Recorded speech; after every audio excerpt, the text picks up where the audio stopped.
Factor थे जिन्होंने market को कल बहुत उठापटक कराई। और क्रूड में बहुत सारी खबरें वो अलग से बताएंगे, लेकिन देखिए एक तो वहाँ आपका जो रिटेल सेल्स का नंबर आया वो बहुत ज़्यादा बढ़ के आया है, 1.3% आया है, जो कि 0% की एक्सपेक्टेशन थी या पिछली बार नहीं बढ़ा था। आंकड़ा मतलब बढ़ गया, मतलब खूब माल बिक रहा है, खूब बिक रहा है माल।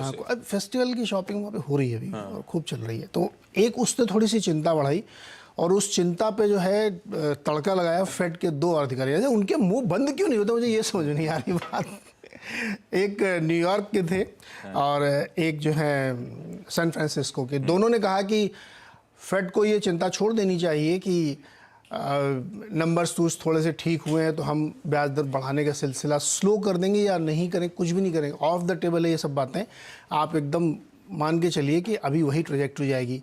तो जैसे ये बात गोल्डमैन सैक्स ने सुनी, उन्होंने तुरंत अपना रेंज बढ़ा दी, 5.25% तक लेके चले गए, जो अब तक वो 5% तक 5 से 5.25 कर दी।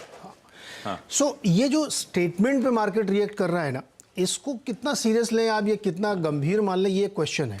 लेकिन मार्केट पूरा उसी पर रिएक्ट कर रहा है। रिटेल सेल्स नंबर आया तो ऐसा किया, टारगेट के नंबर बहुत ही गंदे आए, प्रॉफिट 50% उड़ गया है, क्योंकि मतलब टारगेट रिटेल चेन बहुत बड़ी कंपनी है यूएस की, उनका इन्वेंट्री लॉस हो गया बहुत भयानक, और उनको इतना नुकसान हो रहा है कि अगले चौथे क्वार्टर में भी जाके नुकसान हो। वहाँ पे भी केशव किसी वॉलमार्ट, किसी होम डिपो है, किसके नंबर्स कल तो अच्छे बात कर रहे थे हम लोग, आज टारगेट गड़बड़ा गया। लोज के नंबर बहुत अच्छे आए हैं, तो मिला जुला ऐसा वहाँ के शेप नहीं है, वहाँ तो इतना सब कुछ ऊपर वाला है, बेरोजगारी भत्ता दिया गया इतना नीचे भी है। वहाँ मतलब चौतरफा है, वहाँ पे गरीबी अमीरी वाला उतना नहीं दिक्कत जितना दूसरी इकोनॉमीज में। तो ये 2 फैक्टर थे, नंबर खराब आए प्लस आपके फेड के अधिकारियों ने मूड खराब किया, ऊपर से यूके का जो इन्फ्लेशन नंबर आया वो फिर से बहुत बढ़ गया, 1% बढ़ गया भाई साहब, 11 के ऊपर निकल गया। याद रखना चाहिए कि S&P की कंपनियों का 25% सेल्स यूके और यूरोप से आता है। अगर वहाँ इस तरह के इन्फ्लेशन है तो वहाँ किस तरह के स्टेप हो सकते हैं बैंक ऑफ इंग्लैंड की तरफ से, उसका भी असर है। तो ये भी ध्यान रखना चाहिए। आज यूएस के 11 में से 9 सेक्टर्स में फॉल थी, बिकवाली थी, जबकि मार्केट फ्लैट है। तो अंदर अंदर स्लाइसिंग चल रही है, ये आपको समझना चाहिए। ये अंदर प्रॉफिट टेकिंग हमारे में विजिबल थी। आप ब्रॉडर मार्केट ध्यान से पढ़िए, भारतीय बाजार तो इंडेक्स मैनेजमेंट है, नीचे आपकी कटाई चल रही कहानी बिल्कुल यही है ना। अभी देखिए आज पेटीएम की कटाई होगी, इतनी कटाई बाद आज फिर से होगी, तो ये लोगों को थोड़ा समझना चाहिए। तो ये बड़े रीजंस थे जिसमें गिरी। अब मैं थोड़ी सी क्रूड में कल बहुत सारी खबरें थी। एक तो ओमान के पास एक ड्रोन से ऑयल टैंकर को नुकसान पहुंचाया, आरोप लगाया जा रहा है कि ईरान की तरफ से रेडिकल्स ने किया। आज सुबह रशिया के बॉर्डर पे एक ऑयल डिपो पर ड्रोन हमला किया गया। अब रशिया की बॉर्डर के अंदर किया गया है, 150 किलोमीटर अंदर, तो एक्सपेक्टेड है कि दूसरी साइड से आया होगा, बहुत गुस्से में है वो। तीसरा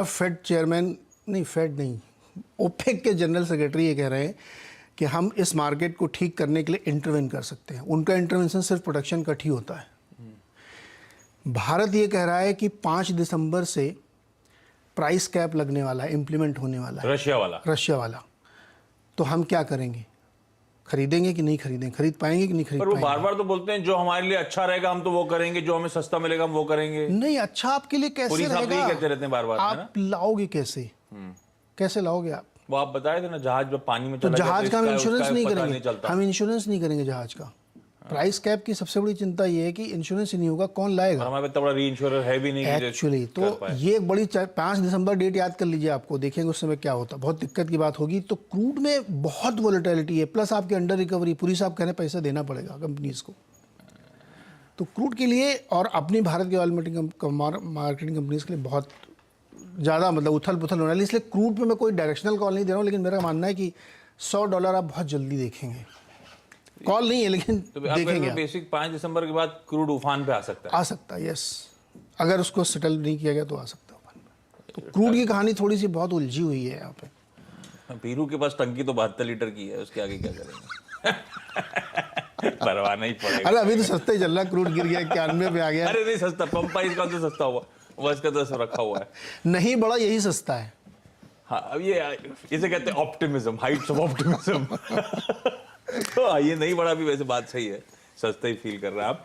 लेकिन हाँ, यूके का इन्फ्लेशन 41 ईयर्स हाई पे 11.1, ये कल बाजार के दौरान आ गया था, 11.1% अक्टूबर में, 10.1% सितंबर में था। 100 बेसिस पॉइंट्स इन्फ्लेशन बढ़ गया। फूड, ट्रांसपोर्ट, एनर्जी, सारा गेम यहाँ पे था, कंट्रोल के बाहर है। और ईसीबी के वाइस प्रेसिडेंट साहब का स्टेटमेंट था, we'll do whatever it takes 2% का टारगेट लाने का। ये तो ईसीबी के वाइस प्रेसिडेंट बोले। न्यूज चैनल की लाइन याद आ गई मुझे, क्या? Whatever it takes, news first. तो ये कहानी है भाई साहब, थोड़ा ठीक है, इसीलिए आज शायद 2 फेड के ऑफिशियल्स ने कल बोला था। आज फिर 2 की बारी है, जब इवेंट कैलेंडर लेकर आऊंगा तब बताऊंगा उनके बारे में। लेकिन अब मार्केट्स को कैसे अप्रोच करा जाए। कंसोलिडेशन है, 18,400 के आसपास सिमट रहे हैं हम लोग। वीरू, डेटा पॉइंट्स कितने सपोर्टिव, वो थोड़े से फ्लोज भी म्यूटेड हो रहे हैं इस बाजार में। अब वो कल एफआईडीआई में डीआई के आंकड़े में 1400 करोड़ रुपए की बाइंग जरूर थी, लेकिन ध्यान रखिएगा कल लिस्टिंग्स हुई थी, लिस्टिंग्स के लार्ज ट्रेड्स हुए थे जिसमें डीआईज एक्टिव थे, तो वो सिलेक्टिव 1-2 स्टॉक्स में चैनलाइज हुआ, अदरवाइज फ्लोज म्यूटेड होते चले जा रहे हैं। वो दिख रहा है स्क्रीन पे वीरू, अब क्या करूं? बिल्कुल सही। देखिए आशीष, बिल्कुल सही बात से आपने शुरू किया। कैश नहीं है बाजार में,